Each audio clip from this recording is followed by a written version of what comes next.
So, the Sennheiser HDB630, is it worth the $5? I'm sorry, this is probably offensive. I shouldn't do that. The absolute irony of giving us one of the best EQ systems across the board on a headphone that probably needs it the least is not lost on me. That's right, I just started the review telling you how awesome this thing sounds. So you should, that's it, right? That's it. You should just go out and buy it. No, not necessarily, because what makes a good headphone is different from what makes a good wireless headphone. And what makes a good wireless headphone is different from whether that wireless headphone is right for you for the money. Luckily, in today's video, we'll be answering all three questions. My name's Abhishek, you're watching What's New. This is a review of the HDB630 by Sennheiser. Let's get started. Oh, and we're in Hamburg. We're making our way to the city center. You're coming with me. So, what is it that makes a good headphone? Just a good headphone, right? Comfort, sound. There's only two things. You need it to be comfortable, you need it to sound good. Everything else is sort of an afterthought. Repairability, all that stuff is great, but people will buy something that's comfortable and sounds good. And I'm not tying it to the price yet. We will talk about that later. So fundamentally what you have here is just a good headphone that's well made. Now, I'm not saying it's commensurate with the price, but this leather over here feels lovely. The construction quality feels good. This is all plastic, it's not metal, but it's finished well, it's done well. And when I put it on my head, for my head, it's pretty darn comfortable. But there are two issues. One that's going to affect some people, and one that's going to affect all people. The one that's going to affect everyone is the headband. This cushioning, Sennheiser, this is not enough. No. If you're charging this much, even if you're not charging this much, this is just not enough cushioning. Now, if I make this a little loose on my head, I don't really feel it. So it's not a deal breaker for me. But if I want to work out with it, if I want to travel and get the best seal and make this really snug on my head, yeah, I can feel that right now. 3 hours later on a plane ride, I'm definitely going to be able to feel that. Now, the ear cups, very nice, very soft. Gotta love these. But for my ears, they're okay, but for people with larger ears and larger head sizes, I can imagine this being a little bit too narrow.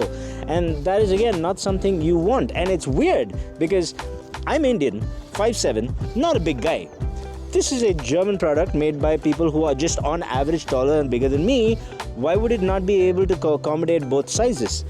I don't know. I don't know the kind of research that went into this, but I really would have thought they would have made these ear cups a little bit wider. It's not the end of the world for me, but I can imagine someone larger having a little bit of an issue with this over longer listening sessions.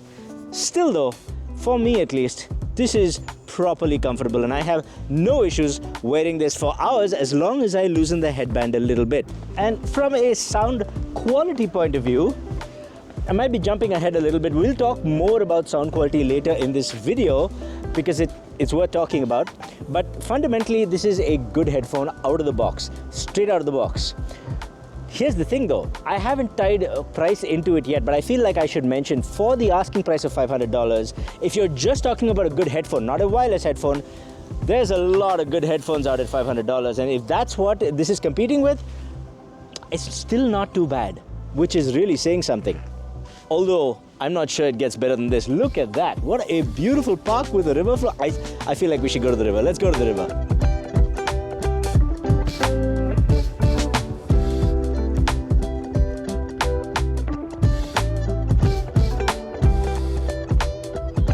So if this is a decent headphone, but there are better for the price, what makes it a good wireless headphone? In fact, what makes a good wireless headphone? It's not necessarily sound quality, and that's not the case for me. I prefer sound quality to a lot of other features, but a lot of people who buy it for comfort, convenience, noise cancelling, battery life, the app experience, and somewhere in there, sound quality is also important, but it's not always at the top of the list. Let's talk about the noise cancelling.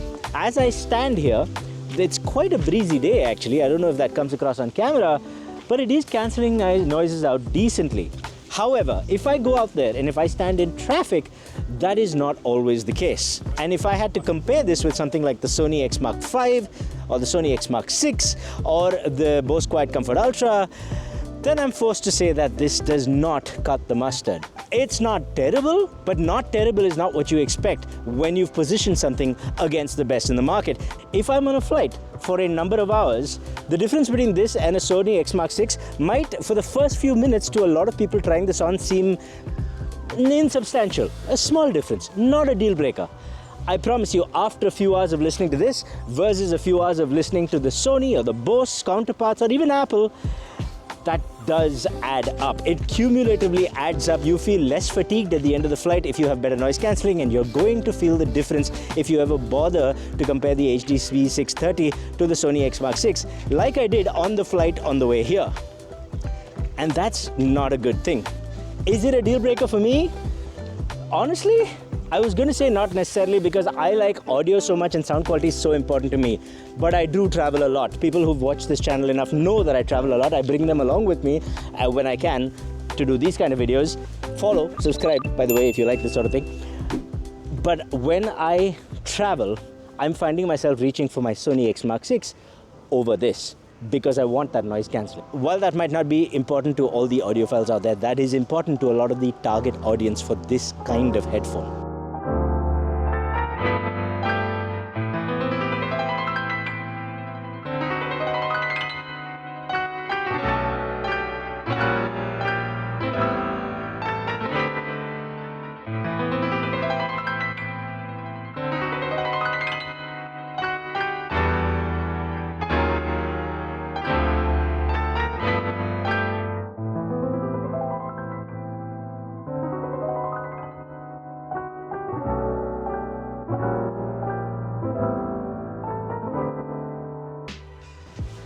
How beautiful is this? What a lovely day. Now, I'm not going to talk about transparency because it's just not the most natural transparency out there, and it's competing with other headphones that just run circles around it. If you want better transparency, reduce it from 100% to about 70%. It still sounds unnatural. Honestly, what I do when I want to listen to someone in my environment or something, I just take one ear cup off. It works fine, it's more sociable, and it's a lot more convenient than fiddling around. Yeah, just do that. You know what is worth talking about though? The app experience. Now, I do have one complaint, that is Sennheiser's got too many apps. If you type Sennheiser in the App Store, you'll get Sennheiser Smart Control, Sennheiser Smart Control Plus. This is the one you want, not the first one. You also have Mobile Connect, Hearing It Is, Smart Assist, Hearing Test, the WSR. There's a lot of apps here, and honestly I wish they would unify it. But once you use the Smart Connect Plus app, you realize that the app experience is basically just perfect. It's minimalist like Bose, and definitely not like Sony, which is a cluttered mess right now, but it's got all the features you really want. It's got an EQ that we must talk about in a bit.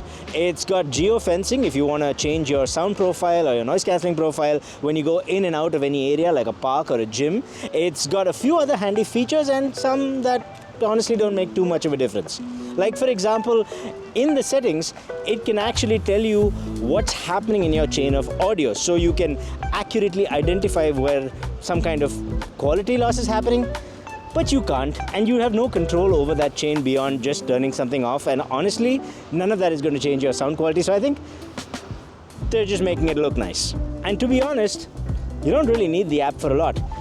By default, there are some things turned on, like it's got an on-head detection, so whenever it's on your head, it starts playing the music. When it's off your head, it pauses the music, saves battery. I do like the function that allows you to automatically pick up a call when you put the headphone on. So if a call's coming, you put the headphone on, you're on the call. It's really nice. But I honestly think the thing that sells it for me is two main things. One, the control scheme on the headphone itself, because everything is either this one button at the bottom or the touch controls on the right ear cup, and the touch controls work fabulously, as advertised, as it should, and it's awesome. And to be fair, if you touch and hold it and you can just swipe up and down, you can vary the volume exactly to the point you want it, and it works really, really well. So shout out to Sennheiser for making a really good control scheme. And the other thing that is of note, that is worth talking about in the app, is the EQ, because my goodness, it's awesome.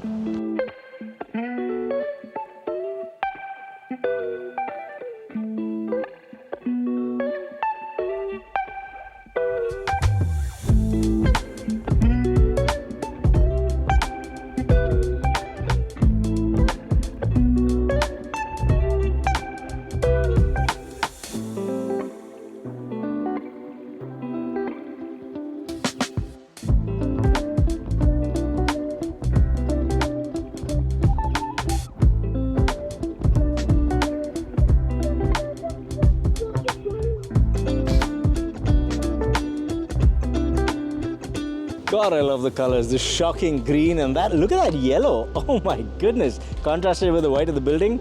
Love this. Now, the EQ. One of the most robust EQs, one of the most capable EQs, but definitely one that makes me understand why companies might not want to give this EQ to everyone, because it's not something that everyone will know how to use. It's not the simple, here's a slider, go up and down. It's definitely an EQ that gives YouTubers like me an opportunity to make a video teaching people about EQ. But the app does help you along somewhat. Like if you add a new filter, and if you set a frequency, it'll tell you what frequency that is. It'll tell you if it's mid bass or low sub bass or the upper mids and so on. So that's helpful. And then if you mess around with the Q factor, it actually, the graphic representation shows you what it does. Like this, if you lower the Q factor, it affects more frequencies. If you increase the Q factor, it affects fewer, narrower band of frequencies and so on. But for a guy like me, it is everything. It's all the customizability I could possibly ask for. Plus, they do something that I've not seen anywhere else. They allow you to change the type of filter to a high shelf or a low shelf. So, and this is great for everyone. If you don't want to mess around with a certain small band of frequencies, if you want to just raise or lower the treble, high shelf, low shelf for the bass, it's awesome. So they're cleaning the streets, so it's a bit noisy. Excuse me.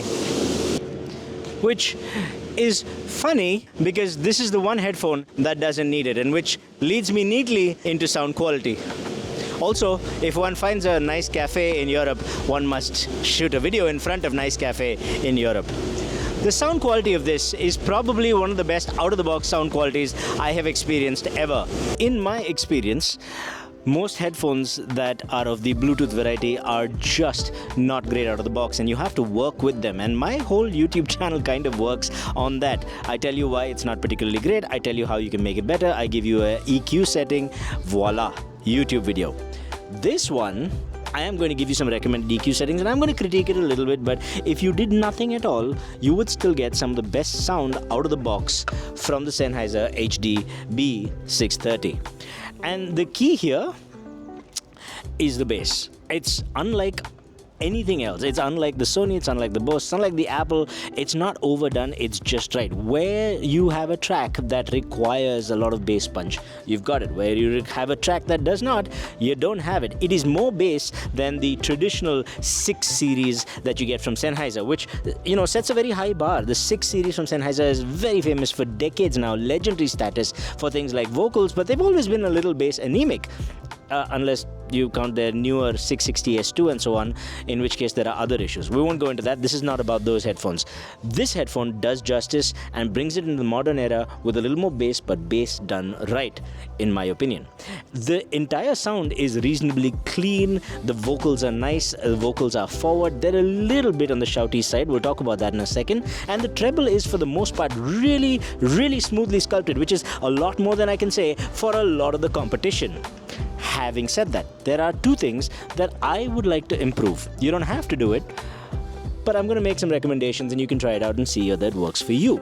Number 1 is around 2.5 kilohertz. Just bring it down by a couple of dB. This basically makes the vocals a little more relaxed, and in my opinion makes it more natural. Most people are not going to hear or feel much of a difference between my EQ setting and the stock when it comes to this, but try it, see if you like it. The thing that really made a difference to me, though, is the fact that whenever I listened to vocals, there was a distinct sharp edge, like a certain sharpness to the vocals, as well as to anything that has cymbals, hi-hats, anything that has any bit of treble. There was you can call it a sparkly edge, but it was bordering on becoming a little fatiguing over the long run, at least for my ears. Now, different people's ears sense this in different ways, so you may or may not be as sensitive to that frequency range, but just by ear, by messing about with the EQ, I found that if I brought down the 13.5 kilohertz by a good, like, I'm talking 3.5, 4.5 decibels at least, it really smoothened things out. I didn't bring down the treble. I don't want to bring down the treble in general. Treble is fine where it is, in my opinion. I know sound guys says that it's a little shy, it should be more. I don't think so. I think the treble is absolutely fine, but that little notch, there's a little spike that I'm hearing, and if I bring that down, it smoothens everything, makes it less fatiguing, and that is the one thing I would recommend to everyone, to try that. The other thing to do with the vocals, 2 kilohertz, your mileage may vary. I think it's nice. These 2 things I would do, and I would do nothing else. If you wanted more mid-bass punch out of this, all you do is you add another filter and you bump up sort of between 100 and 200 kilohertz, so about 125 to 150 hertz. You just bump it up by 2, maybe 3, maybe 4 decibels if you dare, and make sure the Q factor is 2 and above, so that not too many frequencies around it are affected, and it just boosts that mid bass if you want. But I wouldn't change that. I wouldn't change anything except for that high frequency little sharpness that I talked about, and I would bring down the vocals at 2 kilohertz just a smidge. And to me that sounds really, really nice. So the EQ allows you to fine tune it to be amazing, but even without EQ, this is probably one of the best out of the box listening experiences that I've heard in the Bluetooth audio segment. So what we have here is a headphone that is comfortable, decent at noise cancelling but not the best, okay at transparency, definitely not the best, great app and feature list, and sounds great. But you can't help but compare it with the competition, and when you do that, you realize everybody's got something to bring to the table. So the Sony has probably the best travel ability. It folds up really compact, it's really lightweight on the head, and it gives you pretty darn good noise cancelling. The Bose justifies its price by saying we're the best noise cancelling in the business, period. And the fact is, they are. They're also the best transparency in the business apart from the Apple AirPods Max. Apple justifies its price tag by saying, hey, nothing else is going to work with your iPhone as good as an Apple device. And they're right, it doesn't. And it's got good noise cancelling to boot. Great transparency too. And when it comes to Sennheiser, they say, okay, so we're not the most travel friendly, but they're pretty decent. We're not the best noise cancelling, but we get some of the job done. But we do give you the best sound out of the box. And they're not wrong about that. They do give you the best sound out of the box where you don't have to fiddle around with it. But they also charge you a whopping $500 for the pleasure. That's a lot. So, the Sennheiser HDB630, is it worth the fire? I'm sorry, this is probably offensive. I shouldn't do that. Okay, well, we're at the city center, and it's very business. It's not very picturesque. I expected a grand plaza or something, and I guess I've come to the wrong place. But I believe there's a nice cafe off yonder. Let's go find that. Let's sit down and let's have a chat about whether this thing's actually worth it or not.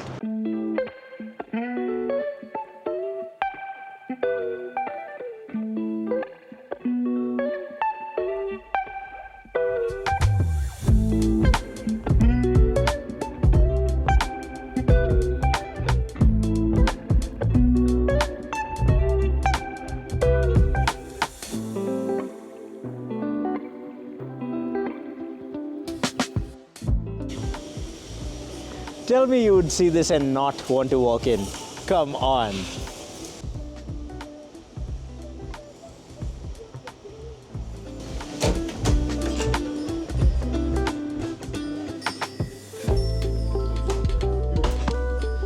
Hello. Hello. Can I take a seat back there? Yes. Yeah? Yeah. Can you order here, please? Yes. May I just have a cappuccino? Yeah. Okay. Thank you very much.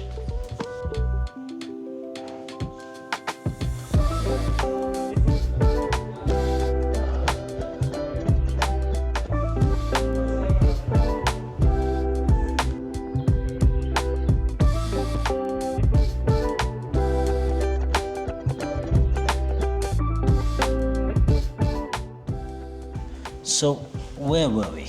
Yes, $500. That is a lot of money, but that is where Sennheiser has added a little sweetener to the deal. That is inside the case. If you look in here, there's a little dongle. This is called the BTD700. That little thing is USB-C, plugs into basically anything, and will transmit audio 24-bit 96 kilohertz over the aptX codec. High resolution audio. But that's not the main thing. The main thing is that it's also low latency. So while you can use this with an iPhone, really where this thing shines is on a Windows laptop. See, Windows has this annoying characteristic where if you use a headphone as a headset, it automatically goes back to this old low resolution standard that makes audio quality horrendous if you're on a voice call or a video call or whatever. However, if you use this, you bypass that. You can still use it as a headset, you can use the microphone, and you get good quality audio. How good? It's hard to say. The aptX codec is closed off. It's hard to say when it gives you full resolution, when it automatically reduces resolution in favor of connection quality. It's not really under your control. But the truly great thing is it also reduces latency to less than 30 milliseconds claimed. And when you have that kind of latency and you're playing something like Battlefield 6, I can tell you, having this headphone with this kind of tuning where everything is, in my opinion, just right, explosions sound immersive when they happen, gunshots sound real when they happen, but I can still hear footsteps, I still have directional audio, and it's a great competitive gaming experience and a great immersive gaming experience in one. That's what happens when you just have a headphone that is just tuned well. Not a gaming headphone, not a headphone particularly good for jazz, no, just a good headphone. So interestingly, the people who are most affected by this little dongle and the people for whom the $500 price tag makes the most sense are people who not only want the best sound out of the box, but also who are Windows gamers specifically, which is a very odd part of the market to go for. But whether they wanted this or not, that's what they effectively got. You can use this with anything, a MacBook or an Apple, but the most impact you get out of this little thing is on a Windows system. But I find myself asking the question, why would I not get this from the Momentum 4? Because it's not like they've used a new kind of driver, planar magnetic driver, nothing like that. It's just a standard dynamic driver, maybe with a few tweaks, maybe that's marketing fluff, I don't know. But why couldn't you get a Momentum 4 and then tune it to sound like this? The answer is you could, but it's effort. And whether audiophiles like to admit it or not, a lot of people who buy Bluetooth headphones buy it for convenience, and they also like sound. They want good sound out of the box without messing with it. So the EQ, which I'm raving about, is, I think, for a lot of people mostly meaningless. Partly because most people don't want to mess around with that. And I completely understand that sentiment. And partly because most people don't need to mess around with it because they give you good sound. And that is of incredible value to a lot of people. I think that might be worth at least a $350 to $400 asking price, given that the others in the market don't get you this sound quality, don't get you this tuning out of the box. Throw in a dongle that may be useful to you, and maybe the $500 price point is justifiable. But I really think this should have been $100 cheaper, and it would just be the better option compared to the Bose and the Sony if you want sound quality. The extra $100, even with this dongle, it's not necessarily going to make a difference to a lot of people who buy this. And therefore, I don't know if the $500 price point is worth it. I don't know. What would you do? Would you spend the $500? Ooh, that's a lot of sugar. That's not a bad coffee at all. You know, I don't have to do this. I don't have to come and sit here with this beautiful, beautiful view in this quaint little coffee place with this lovely coffee and do reviews for you guys. But I do it. I do it for you guys. So hit that subscribe button and support a young, poor, small content creator. Cheers.